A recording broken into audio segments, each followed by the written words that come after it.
অন্তর্বর্তী সরকারের প্রধান উপদেষ্টা ডক্টর মোহাম্মদ ইউনূস বিদায় হতে না হতেই প্রকাশ্যে আসতে শুরু করেছে তার একের পর এক অপকর্ম। কালের কণ্ঠের সঙ্গে একান্ত সাক্ষাৎকারে রাষ্ট্রপতি মোহাম্মদ শাহাবুদ্দিন চুপ্পু রীতিমতো বোমা ফাটালেন। আজকের এই ভিডিওতে আমরা এমন কিছু সত্য দেখব যা আপনার চোখ খুলে দেবে এবং দেশের রাজনৈতিক প্রেক্ষাপটের গভীরতা বুঝবে। তাই চোখ কান খোলা রেখে ভিডিওটি শেষ পর্যন্ত দেখতে থাকুন। 22 অক্টোবর 2024 বঙ্গভবনের চারপাশ, দেশের সর্বোচ্চ সাংবিধানিক ক্ষমতার দেওয়ালের আড়ালে যা ঘটছিল তা তখনও অজানা ছিল সাধারণ জনতার জন্য। অন্তর্বর্তী সরকারের কিছু সদস্য রাষ্ট্রপতি মোহাম্মদ শাহাবুদ্দিনকে অপসারণের চক্রান্ত করেছিলেন। সেই রাতে বঙ্গভবন ঘেরাও করা হয়। ঘেরাও পরিচালনা করেছিল হাসনাত আবদুল্লাহর দল এবং ইনকলাব মঞ্চের কিছু সদস্য। তাদের পরিকল্পনা ছিল চরম আক্রমণাত্মক। পুরো এলাকা দিয়ে তারা আতঙ্ক সৃষ্টি করতে চেয়েছিল। এমনকি ছিন্নমূল লোকজনকে ভাড়া করে নিয়ে আসা হয়েছিল। রাষ্ট্রপতির নিরাপত্তা এবং বঙ্গবন্ধু ভবনের প্রতিরক্ষা ব্যর্থ হওয়া থেকে রক্ষার জন্য সেনাবাহিনীকে সতর্ক করা হয়েছিল। রাষ্ট্রপতি বলেন, বঙ্গভবনের পাশের এলাকা থেকে ঠেলাগাড়ি এবং কাভার্ড ভ্যান ভরে ছিন্নমূল লোকজন আনা হয়েছিল। তাদের উদ্দেশ্য ছিল বঙ্গবন্ধু ভবনের মতো বঙ্গভবন লুট করা। তবে নবম ডিভিশনের সেনা ফোর্স 3 স্তরের নিরাপত্তা বলয় তৈরি করে এই হামলা রুখে দেয়। সেনাবাহিনী নিশ্চিত করেছিল যে রাষ্ট্রপতি এবং বঙ্গভবন নিরাপদ। ঘেরাও চলাকালীন কিছু মঞ্চে এবং বিভিন্ন ব্যানারে ভাড়া করা লোকজন ব্যবহার করা হয়। রাষ্ট্রপতি বলেন, সারা রাত প্রচেষ্টা করা হয়েছিল আমাকে পদত্যাগ করতে বাধ্য করার জন্য, কিন্তু সেনাবাহিনী এবং নিরাপত্তা বলয় আমার পাশে দাঁড়ায়। আমি নিশ্চিত ছিলাম যে তাদের সমর্থন না থাকলে পরিস্থিতি আরো বিপজ্জনক হতো। রাষ্ট্রপতি আরো জানান, অন্তর্বর্তী সরকারের ঊর্ধ্বতন কর্মকর্তারা এই অপচেষ্টা চালাচ্ছিলেন। তাদের লক্ষ্য ছিল দেশের সাংবিধানিক শূন্যতা সৃষ্টি করে রাষ্ট্রপতিকে সরিয়ে দেওয়া। তবে পরিস্থিতি নিয়ন্ত্রণে রাখার জন্য সেনাবাহিনী এবং অন্যান্য উচ্চপদস্থ কর্মকর্তা সক্রিয় ভূমিকা নিয়েছিলেন। বিভিন্ন সময় আমার কাছে আসছে উচ্চপদস্থ কর্মকর্তারা আমাকে সমর্থন এবং পরামর্শ দিয়েছেন। তাদের এই সমর্থন আমাকে মানসিক শক্তি এবং দৃঢ় মনোবল জুগিয়েছে। একা এই পরিস্থিতির মোকাবেলা করা প্রায় অসম্ভব হতো আমার জন্য। রাষ্ট্রপতি এ সময় আরো বলেন, এই সময় বিএনপি এবং তাদের জোট রাষ্ট্রপতির পাশে দাঁড়িয়েছিল। তারা অসাংবিধানিকভাবে অপসারণের পক্ষে ছিল না এবং সাংবিধানিক ধারাবাহিকতা বজায় রাখার পক্ষে ছিল। এই রাজনৈতিক সমর্থন রাষ্ট্রপতির মনোবলকে আরো দৃঢ় করেছে। রাষ্ট্রপতি আরো প্রকাশ করেছেন, অন্তর্বর্তী সরকারের একজন গুরুত্বপূর্ণ উপদেষ্টা একটি উচ্চ সাংবিধানিক পদে প্রধান বিচারপতিকে বসানোর পরিকল্পনা করেছিলেন, কিন্তু প্রধান বিচারপতি স্পষ্টভাবে জানিয়েছিলেন যে সাংবিধানিকভাবে তা সম্ভব নয়। ফলে সেই ষড়যন্ত্র ব্যর্থ হয়েছে। রাষ্ট্রপতি বলেন, প্রধান বিচারপতির কাছে অ্যাপ্রোচ করা হয়েছিল, কিন্তু তিনি জানান যে তিনি একটি সাংবিধানিক পদে আছেন এবং রাষ্ট্রপতির মতো গুরুত্বপূর্ণ পদে আসীন হতে পারেন না। ফলে সেই উদ্যোগও ব্যর্থ হয়। বঙ্গভবনের চারপাশে দীর্ঘ সময় ধরে এই চক্রান্ত চলছিল।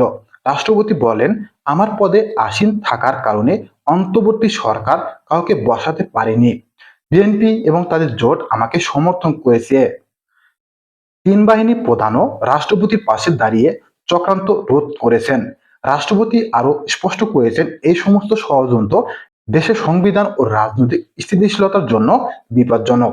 তবে তিন বাহিনী প্রধানের সমর্থন এবং রাজনৈতিক দলের দৃঢ় অবস্থান এসব চক্রান্ত ব্যর্থ করেছে।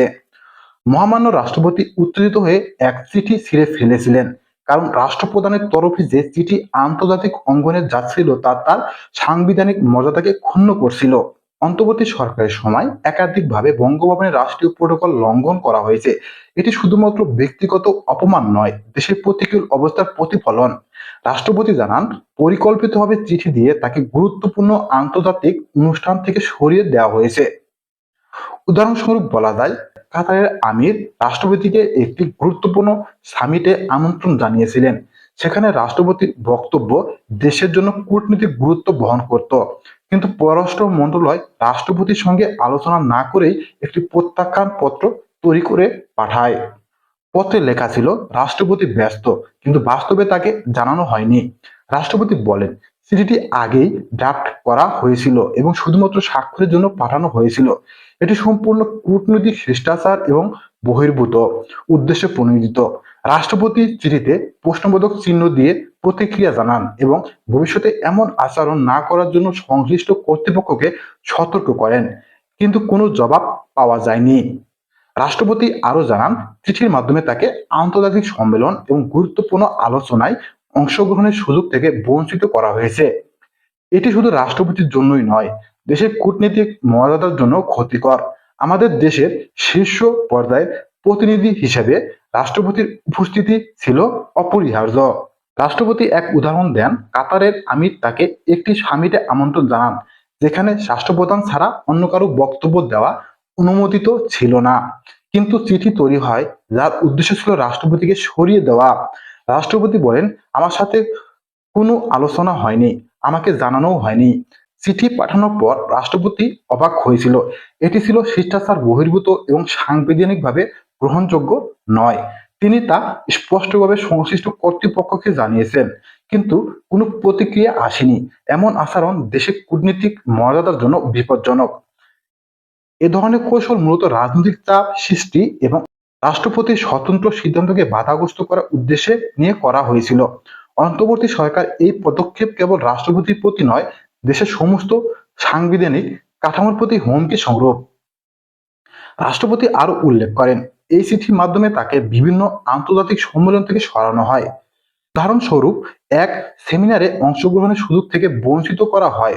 রাষ্ট্রপতি বলেন, আমি নিজে চিঠি দেখেছি, এটি স্বাক্ষরের জন্য পাঠানো হয়েছে, কিন্তু কোনো আলোচনা হয়নি। এটি সংবিধান ও কূটনৈতিক শিষ্টাচার লঙ্ঘন। রাষ্ট্রপতি বলেন, এ ধরনের চিঠি শুধুমাত্র তাকে বঞ্চিত করছিল না, দেশের আন্তর্জাতিক অবস্থানকেও ক্ষুণ্ণ করেছিল। এমনকি বিদেশি অতিথি বা রাষ্ট্র প্রধানদের সঙ্গে সম্পর্কিত ক্ষতি করতে পারে। রাষ্ট্রপতি তার প্রতিক্রিয়ায় লিখিতভাবে জানিয়েছেন, ভবিষ্যতে এমন কোনো পদক্ষেপ গ্রহণ করা হবে না। চিঠি প্রেরণের উদ্দেশ্য ছিল রাষ্ট্রপতির স্বাধীন সিদ্ধান্তকে বাধাগ্রস্ত করা। এটি শুধু রাষ্ট্রপতির ক্ষমতা নয়, দেশের কূটনীতিক মর্যাদার প্রতি আক্রমণ। এ ধরনের পদক্ষেপের সঙ্গে আমি কখনো একমত হতে পারিনি এবং তা সাংবিধানিকভাবে গ্রহণযোগ্য নয়। রাষ্ট্রপতি আরো জানান, চিঠি প্রেরণের পরে অন্তর্বর্তী সরকারের কিছু সদস্য চেষ্টা করেছেন তার পদত্যাগ করাতে, কিন্তু রাষ্ট্রপতি দৃঢ় মনোবল বজায় রেখে সংবিধান রক্ষা করেছেন। এতে দেশের সব রাজনৈতিক ও কূটনৈতিক কাঠামো রক্ষা পেয়েছে। এই সময় রাষ্ট্রপতি দেশের সুনামের প্রতি অত্যন্ত সচেতন ছিলেন। চিঠি এবং প্রেরণকারীদের উদ্দেশ্য ভ্রান্ত।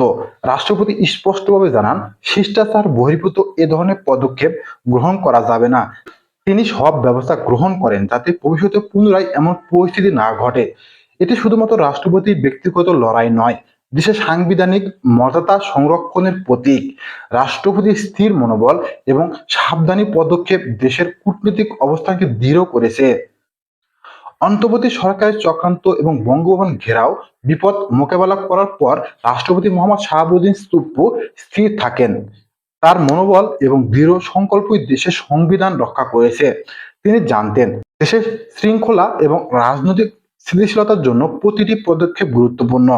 রাষ্ট্রপতি বলেন, রাজনৈতিক এবং প্রশাসনিক ষড়যন্ত্রের ছায়া ছিল সেখানে, আমার একমাত্র লক্ষ্য ছিল দেশের সংবিধান এবং জনগণের আস্থা রক্ষা করা। আমি জানতাম যে একা এই পথ চলা কঠিন হবে, কিন্তু দেশের জন্য তা অপরিহার্য। রাষ্ট্রপতি মোহাম্মদ শাহাবুদ্দিন রাজনৈতিক ও প্রশাসনিক বাধা কাটিয়ে এগিয়েছেন। তিনি উচ্চপদস্থ কর্মকর্তাদের সতর্ক করেছেন যে কোনো অসাংবিধানিক কর্মকাণ্ড সম্পূর্ণ করা যাবে না। সেনা, নৌ ও বিমান বাহিনী প্রধান তার পাশে দাঁড়িয়েছেন এবং তিন বাহিনী প্রধানের সমর্থন তাকে মানসিক শক্তি জুগিয়েছে। রাষ্ট্রপতি বলেন, আমার পাশে থাকা এই বাহিনী প্রধানের দৃঢ় অবস্থান এবং সমর্থন ছাড়া ষড়যন্ত্র রোধ করা সম্ভব হতো না। তারা নিশ্চিত করেছিল যে রাষ্ট্রপতি এবং সংবিধান সবসময় অটুট থাকবে। রাষ্ট্রপতি আরো বলেন, দেশের বৃহত্তম রাজনৈতিক দল বিএনপি এবং তাদের জোট ও তার পাশে দাঁড়িয়েছে। তারা নিশ্চিত করেছে যে অন্তর্বর্তী সরকার অসাংবিধানিকভাবে পদচ্যুত করতে পারবে না। রাজনৈতিক সমর্থন এবং সেনা প্রধানের দৃঢ় অবস্থান সমন্বয় রাষ্ট্রপতির সাহস পদক্ষেপকে আরো শক্তিশালী করেছে। তিনি বলেন, রাজনৈতিক দলের সমর্থন এবং সংবিধানের প্রতি অটল বিশ্বাস আমাকে এগিয়ে চলতে সাহায্য করেছে। আমি জানতাম যে দেশের সংবিধান জনগণের আস্থা এবং শৃঙ্খলা সবসময় রক্ষা করতে হবে। এই বিশ্বাসই আমি পদক্ষেপ নিয়েছি। রাষ্ট্রপতি মোহাম্মদ শাহাবুদ্দিন তার সাহসী পদক্ষেপের মাধ্যমে গণতান্ত্রিক পুনরায় যাত্রার পথ সুগম করেছেন। তিনি দেশের 11তম প্রধানমন্ত্রী হিসেবে তারেক রহমানকে শপথ পাঠ করিয়েছেন। এই শপথের মাধ্যমে দিয়ে দেশে নতুন গণতান্ত্রিক অধ্যায়ের সূচনা হয়েছে। রাষ্ট্রপতি বলেন, গণতন্ত্র পুনরায় প্রতিষ্ঠা করা এবং দেশের সংবিধান রক্ষা করা আমার প্রধান দায়িত্ব। আমি নিশ্চিত করেছি যে দেশের শৃঙ্খলা এবং সংবিধান অক্ষুণ্ণ থাকবে। তিনি বলেন, বঙ্গভবনের ষড়যন্ত্র রোধ করা, সেনাপ্রধানদের সমর্থন এবং রাজনৈতিক দলের দৃঢ় অবস্থান সব মিলিয়ে দেশের সংবিধান রক্ষা হয়েছে। এই জয় শুধুমাত্র ব্যক্তিগত নয়, এটি দেশের গণতন্ত্রের জন্য। এই যুদ্ধে রাষ্ট্রপতির পাশে শুধু তিন বাহিনী নয়, রাজনৈতিক দলও দাঁড়ায়। বিএনপি এবং জোট সদস্যরা সাংবিধানিক ধারাবাহিকতা বজায় রাখে। রাষ্ট্রপতি বলেন, এটি তার জন্য মানসিক শক্তি যোগ করেছে। তিন বাহিনী প্রধানের সাহসিকতা এবং রাজনৈতিক সমর্থন দেশকে স্থিতিশীল রাখে। এটি শুধু ক্ষমতার লড়াই নয়, সাংবিধানিক মর্যাদার রক্ষা। আপনি কি মনে করেন রাষ্ট্রপতির স্থির মনোবল এবং তিন বাহিনী ও রাজনৈতিক সমর্থন ছাড়া এই ষড়যন্ত্র থেমে যেত? কমেন্টে আপনার মূল্যবান মতামত জানান। আরো রাজনৈতিক বিশ্লেষণের জন্য চ্যানেলটি সাবস্ক্রাইব করতে অবশ্যই ভুলবেন না।